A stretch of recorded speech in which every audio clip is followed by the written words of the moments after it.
Հարգելի հայրենակիցներ, բարև ձեզ։ Այսօր ձեր հետ միասին մենք խոսելու ենք Սիրիայում շարունակվող շատ բարդ իրավիճակի մասին, շարունակվող ռազմական գործողությունների մասին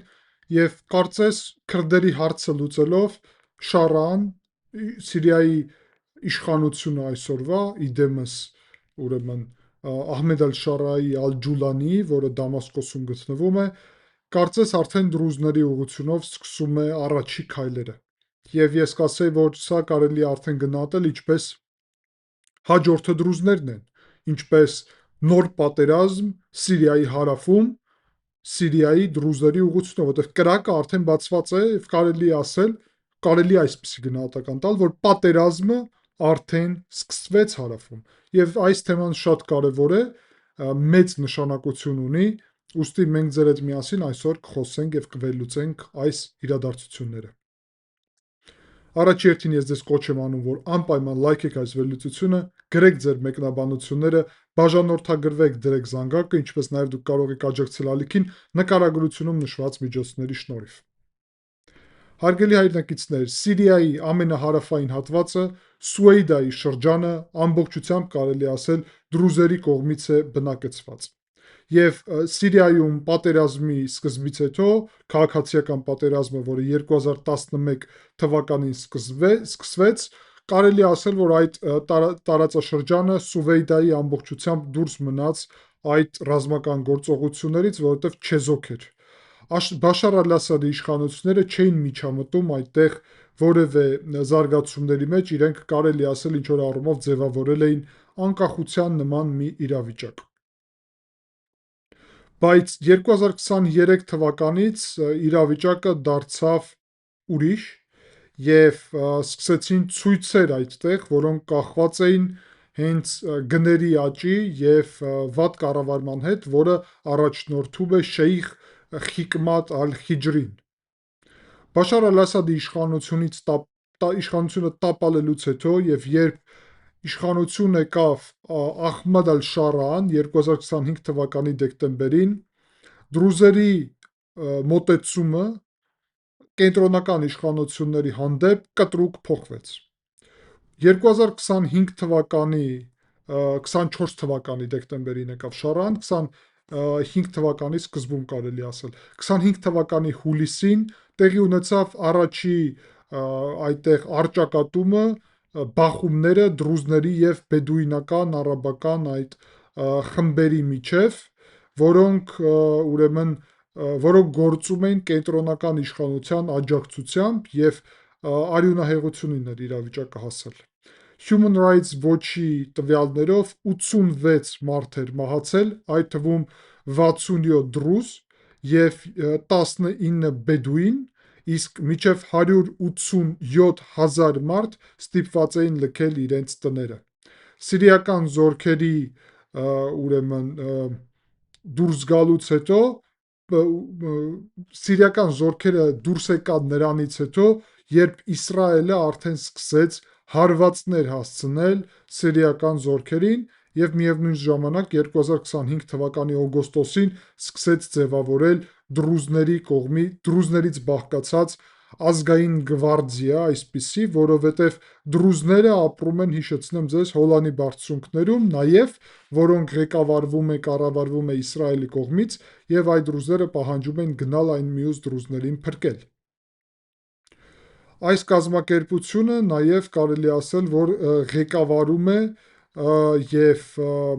այս կազմակերպությունին օգնում է ինչ-որ առումով Իսրայելը, բայց այս կազմակերպությունը ղեկավարում է հենց Խիկմատ ալ-Խիջրին, հոգևոր առաջնորդներից մեկը, 3-ից դրուզների։ Դրուզերը այսպիսի հոգևոր էթնիկ խումբ են, առանձնահատուկ կարելի ասել։ Եվ շատ իրանք ջերմ են վերաբերվում Իսրայելին եւ շատ վատ են վերաբերվում իրականում այս իսլամիստական կառավարությանը, որը այս պահին ձևավորվել է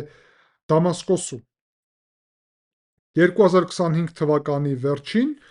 Սուեյդայում գործում էր այսպես ասենք, շատ փխրուն խաղաղություն եւ հրադադար, բայց տարբեր առճակատումները ժամանակ առ ժամանակ տեղի են ունենում եւ հիմա ինչու եմ ես պատրաստել այս կոնկրետ քննարկումը, որովհետև մենք քրդերի ուղղությունով այս լայնածավալ ռազմական գործողությունների հետևանքով, որը մենք ձեր հետ միասին արձանագրեցինք, հարգելի հայրենակիցներ, եւ վերլուծեցինք մանրամասն եւ հետեւում ենք այդ զարգացումներին Սիրիայի հյուսիսում, շարունակելու ենք հետևել, որովհետեւ երկու այդ անկլավը, որը այս պահին գոյություն ունի, նկատի ունեմ Ալ-Հասական, Քամիշլին, մյուս կողմից նաեւ ուրեմն Կոբանեն կամ Այլ-Նուլ Արաբը, այդ հատվածներում դեռ մնում են SDF-ը, այսինքն սիրիական ժողովրդավարական ուժերը։ Եվ ակնհայտ է, որ այդ հարցը շուտապույտ է պատկերացնում Ահմեդ Ալ-Շարան եւ իրան աջակցող թուրքերը, որ կլուծեն այդ հարցը, ուստի արդեն իրանց ուշադրությունը անցկացնում են դեպի վերջի հաջորդ եւ վերջի տարածքը միջև Հոլանի բարձունքները, ընդգծում եմ սա, եւ դուք գիտեք ինչ խնդրի մասին ենք մենք խոսում, վերջի տարածքը, որը դեռ չի գտնվում կենտրոնական իշխանության վերահսկողության տակ։ Եվ մենք տեսանք արդեն 3 հունվարի 21-ին, որ տեղում սկսվեց արդեն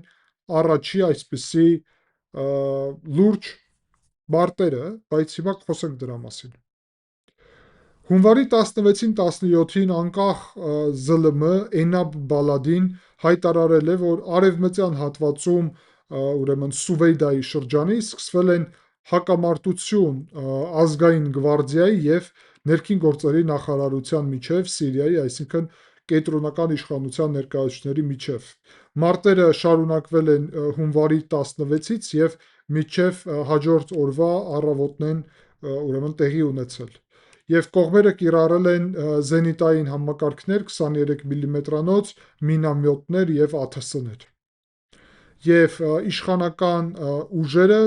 հայտարարել են, որ ուրեմն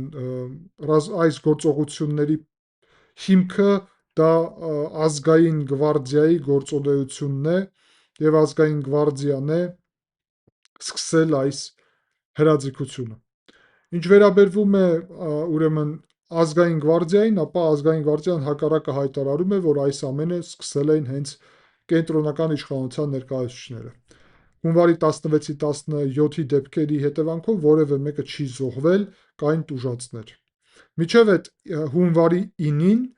նաև Ալ-Մանջալի հատվածում այսպիսի հրաձգություն տեղի ունեցավ եւ հակամարտություն, որտեղ որ ազգային գվարդիայի մի քանի անդամ տուժել էին եւ մեկը զոհվել։ Եվ տեղի գուբերնատորը ուրեմն հայտարարել էր, որ ամեն ինչում մեղավոր են ուրեմն այս բանդաները, այսինքն այս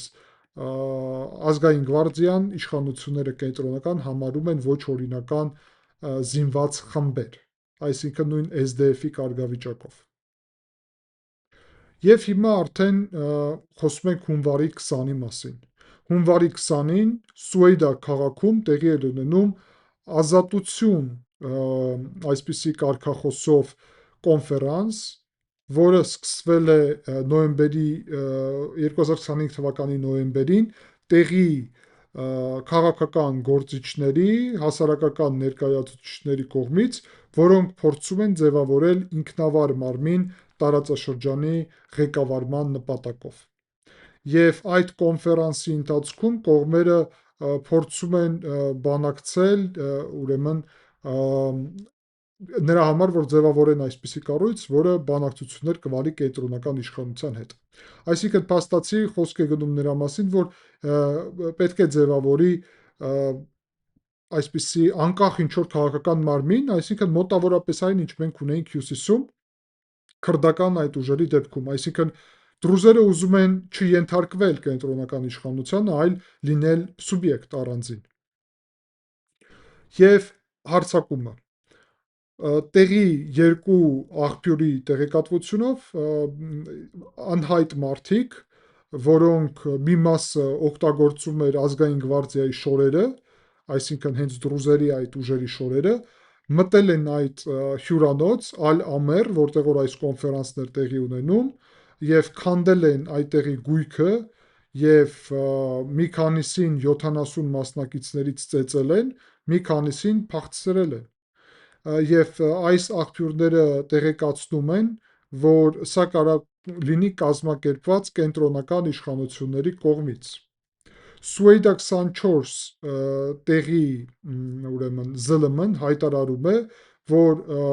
հարվածող այդ խումբը զինված էր, բայց իրականում ուրեմն լուրջ տուժածներ չկան, այսինքն զենք չեն կիրառել։ Տեղի իշխանությունները հայտարարել են, որ սա իհարկե քայլեր են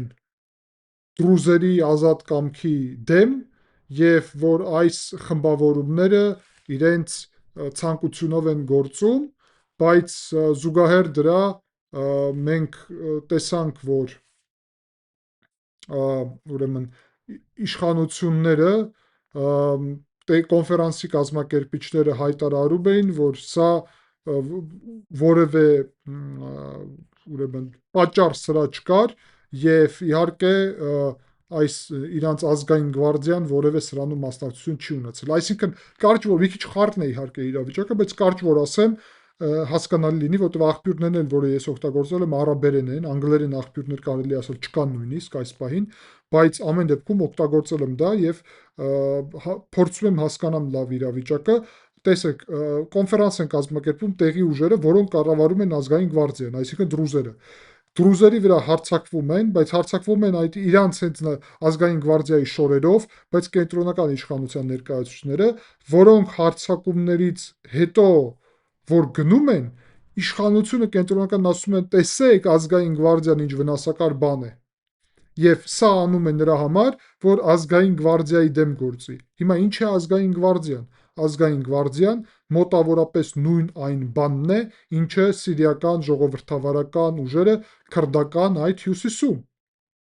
որի մասին մենք խոսել ենք։ Եվ հարցը նրանում է, որ եթե հյուսիսում ակնհայտորեն այնտեղ նաև Իսրայելը եւ Միացյալ Նահանգները աջակցում էին այդ քրդական ուժերին, բայց շատ բարդ էր դա անելը, ապա կարելի ասել, որ հարավում հիմա այստեղ Իսրայելի համար սա լուրջ հարց է, որովհետև մենք ձեր հետ միասին կարող ենք կանխատեսել, որ մոտակա շաբաթների ընթացքում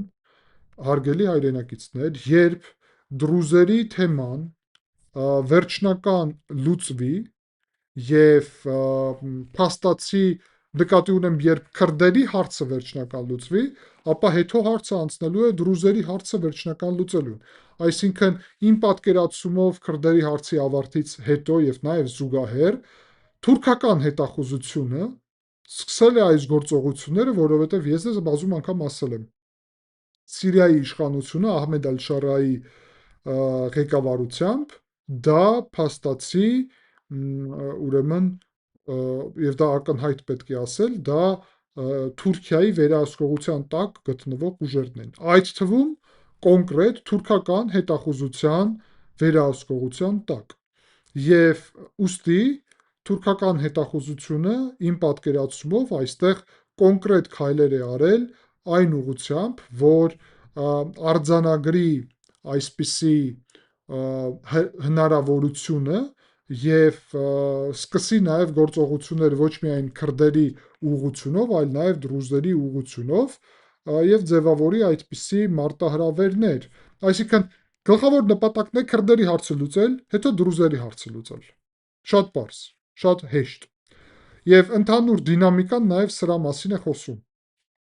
Պետք է ասեմ, որ երբ տեղում կազմեցին այս ազգային գվարդիան, ապա հենց Շեյխ Ալ-Խիջրին է այսա կազմել եւ կարելի ասել Շեյխ Ալ-Խիջրին մոտավորապես նույն այ կարգավիճակը ունի, որը ունի Մազլում Աբդին, որը սիրիական այդ քրդական ժողովրդավարական ուժերի առաջնորդն է, որի մասին մենք բազում անգամ խոսել ենք, երբ խոսում ենք քրդական այդ ուժերի հետ պայքարի մասին։ Ազգային գվարդիան այս դեպքում դրուզերի ձևավորված է 30 տեղում գտնվող այդպիսի ուրեմն խմբավորումների կողմից, որոնք կարելի ասել զինված են եւ այո ունեն այդպիսի նպատակ պաշտպանել այդ Ջաբալ Ալ-Արաբ հատվածը, որը իրանք այդպես են կոչում։ Եվ կարելի է ասել, որ այո, այսպիսի զուգահեռ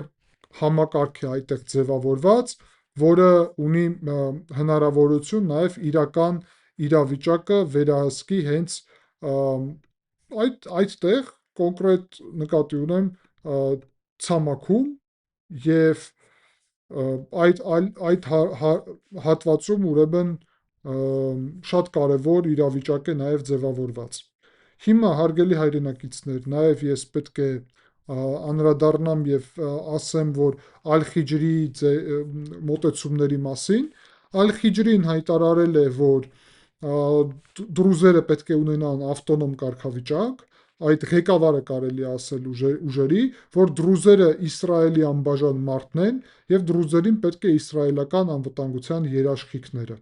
Իսրայելական նաև պարբերականին հարցազրույցում Ալ-Խիջրին կոնկրետ ասել է,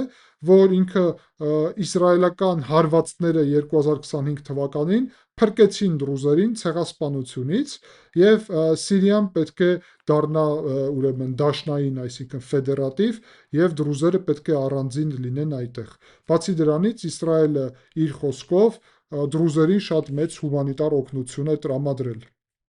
Հիշեցնեմ, ուղղաթիռներով Իսրայելը օգնություն էր ուղարկում դեպի դրուզներ նաև այդ ժամանակահատվածում։ Ռազմական եւ քաղաքական բաղադրիչը ուրեմն Էտանա Սիրիա վերլուծական կենտրոնի տվյալներով Սուեյդայում մոտավորապես 160 կազմակերպված ռազմական խումբ է գործում եւ 62-ը դրանից մտնում են այդ ազգային գվարդիայի մեջ։ Ուրեմն դրուզերը ունեն մի քանի այդտեղ քաղաքական խմբավորում եւ կարելի է ասել, որ 2026 թվականին ձևավորվել է նոր այսպիսի կառույց, որը կոչվում է միավորված բանակ, որը կոչ է անում միավորվել պետության հետ։ Այսինքն ներսում դրուզերի կա մեկ խումբ, որը գլխավորը, որը իսրայելամետ է, եւ մյուս խումբը, որը Շարայի իշխանության կողմնակից է այս փուլում եւ բաժանվել է, նոր են իրանք էլ ձևավորվել։ Եվ իսրայելական աջակցության մասին նաև կարևոր է նշել։ Arabic Post պարբերականի տեղեկատվությունով Իսրայելը երկար ժամանակ է օգտագործում էր սիրիական, ուրեմն այդ քրդական ժողովրդավարական ուժերը դրուզերին տարբեր աջակցություն տրամադրելու նպատակով։ Washington Post-ը համաշխարհային ուրեմն կարևոր այդ պարբերականը հայտարարել է, որ Իսրայելը դրուզերին նաև ֆինանսական օգնություն է տրամադրել քրդերի շնորհիվ եւ տարբեր այդտեղ մարդկանց շնորհիվ նաև դրուզերին այդ քրդական ուժերը Իսրայելի խնդրանքով պատրաստում էին, նկատի ունեմ ռազմական առումով պատրաստում էին եւ սովորացնում էին իրանց այնինչ պետք էր այդ ուղղությունով եւ արդեն այդ քրդական ուժերի այս տեղի ունեցող լուրջ խնդիրների եւ ստիպված ինտեգրումից հետո, որը տեղի է ունենում հիմա սիրիական ընդհանուր պետություն, կարելի է ասել, որ դրուզները հիմա մնացել են միայնակ այդտեղ եւ շատ լուրջ վտանգի տակ են։ Միջազգային խաղացողների մասին ես ասացի, Իսրայելի դերը հասկանալի է, Հորդանանին ինչ վերաբերվում է, ապա Հորդանանը ուրեմն թմրանյութերի այդտեղ շարժով է անհանգստացած եւ Սուեյդայի շրջանում 2025 թվականի դեկտեմբերին Հորդանանը հարվածներ է հասցրել, որը ուղղված է թմրանյութ արտահանող այդ խմբերի ուղղությամբ, այսինքն դրուզերը ինչ որ մասումով բեդուիններն էլ մասնակցում են այդ թմրանյութի ուղղությունով, իսկ Միացյալ Նահանգները իհարկե այստեղ նաև լուրջ ներդրում են ունեցել կոնկրետ հուլիսի այդ մարտերի ժամանակ, որ կանգնացնեն այդտեղ հարվածները։ Սուվեյդան կարելի է ասել, որ հիմա գտնվում է ինչ-որ առումով շրջափակման վտանգի տակ։ Հուլիսյան մարտերից հետո մենք տեսնում ենք լրջագույն այդտեղ խնդիրներ պարենի եւ խնդիրները նաև վերաբերվում են վառելիքին եւ բեդուինական գյուղերից 187,000 դրուզ մնում է փախստական փաստացի, որոնք քաղաքում են հավաքվել։ Կարելի է ասել տեղում իհարկե քաոտային իրավիճակ է եւ քաոս կարելի ասել, կանտրաբանդաներ են տեղի ունենում, փախցնում են մարդկանց եւ այլն, եւ դրուզերը եւ բեդուինները ունեն այդպիսի այդտեղ հակամարտություն կարելի ասել։ Հիմա սցենարներին ինչ վերաբերվում է հարգելի հայրենակիցներ, ապա մեկ սցենարը դա ստիպված ինտեգրվում է դրուզերի կենտրոնական իշխանությունների վերահսկողության տակ եւ այդ ուղղությունով կարելի է ասել, որ կենտրոնական իշխանությունները ենթադրում եմ քրդերի հարցը ավարտելուց հետո կանցնեն դրուզներին եւ կմոբիլիզացնեն տարբեր ռազմական ուժեր, որոնց նպատակը կլինի փաստացի այդտեղ ռազմական օպերացիա պատրաստելը, ինչը շատ նաեւ մեծ վտանգ է Իրանից ներկայացնում եւ կարևոր բաղադրիչ եւ ուղղություն է առհասարակ այս ուղղությամբ։ Այսինքն մենք կարող ենք սպասել նույն այս սցենարը, որը մոտավորապես տեղի ունեցավ եւ տեղի է ունենում հենց քրդերի ուղղությունով։ Երկրորդը, եթե կողմերը կարողանան պահել դիվանագիտական ստատուս քվոն, եւ դա կարա լինի միայն մեկ դեպքում, եթե Իսրայելը ցույց տա, որ պատրաստ է ռազմական գործողություններով պաշտպանել դրուզներին, այսինքն այստեղ ամեն ինչ կախված կլինի Իսրայելից, Իսրայելի գործունեությունից, եթե Իսրայելը արձանագրի փաստացի, որ ներխուժելու է ռազմական գործողություններ, ապա դա ակնհայտորեն կարելի է ասել կբերի նրան, որ Իսրայելը կմասնակցի այդ գործողություններում եւ հուլիսի դեպքերը կարող են կրկնվել, երբ Իսրայելը հաջողությամբ կարողացավ այդ հարցը լուծել։ Ինչը նշանակում է հարգելի հայրենակիցներ, որ իմ կանխատեսումով մոտակա շաբաթների ընթացքում հավանական է ել ավելի սրվի իրավիճակը դրուզերի ուղղությունով եւ դրա հետևանքով մենք փաստացի կտեսնենք նոր ռազմական գործողություններ, որ իշխանությունները փորձեն վերադարձնեն իրենց կառավարումը այդ շրջանի վրա նաեւ, ինչը իրենց համար շատ կարեւոր է քրդերի հարցը լուծելուց հետո։ Պետք է այստեղ նաեւ արձանագրեմ, որ պատճառը արդեն դրա հիմքը ստեղծվում է, այս քաոսային իրավիճակը եւ այս ազգային գվարդիան հռչակվելու է տերորիստական խմբավորում փաստացի, ինչը իրանք արեցին մոտավորապես սիրիական ժողովրդավարական ուժերի այդ քրդերի դեպքում, եւ դրա շնորհիվ փաստացի սկսելու են հակամարտություն, իսկ իրավիճակը այնպես էլ այնտեղ շատ տաք է եւ այս տաք իրավիճակը օգտագործվելու է նրա համար, որ որևէ պահին սկսվի մեծ հակամարտություն եւ տարածքը իրականում մեծ չի այդտեղ հարավային Սիրիայում եւ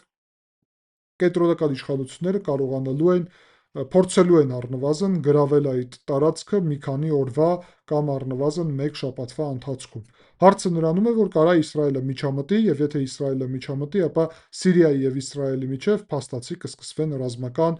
գործողություններ կամ առնվազն Իսրայելը կհասցնի հարվածներ Սիրիայի տարածքի վրա այս նոր զինված ուժերին եւ այդտեղ նաեւ իհարկե Թուրքիան շատ դժգոհ կլինի։ Այսինքն Թուրքիա-Իսրայել այդ առճակատումը Սիրիայում շարունակվում է եւ դրուզերի այս պատմությունը, որի մասին մենք ձեր հետ միասին այսօր խոսեցինք, այս պատմության եւս մեկ կարևոր բաղադրիչներից մեկն է։ Շնորհակալություն ուշադրության համար, հարգելի հայրենակիցներ, կհանդիպենք